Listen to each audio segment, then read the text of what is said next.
আজকে আমি একটি শাড়ি পরে এসেছি।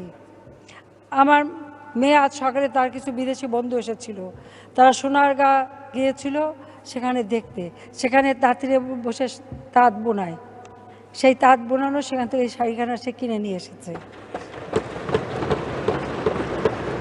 ৬,৫০০ টাকা দাম চেয়েছিল, সেখান থেকে নাকি ৫০০ টাকা আবার কম নিয়েছে।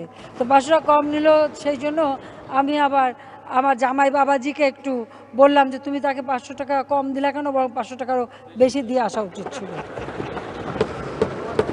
তো বললেন যে আম্মা কিনতে গেলে তো একটু বার্গেনিং করতেই হবে,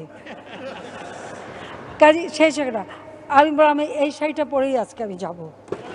এক নাম্বার আমার মেয়ে কিনে নিয়ে এসেছে, আর একটা হচ্ছে এই যে তাঁতিরা কষ্ট করে বোনায়, আমরা তাঁত শিল্পকে উন্নত করার জন্য তাদের অনেক সুযোগ সুবিধা আমরা দিচ্ছি, আস্তে আস্তে তাদের জন্য ব্যবস্থা করেছি এবং ওই জায়গাটা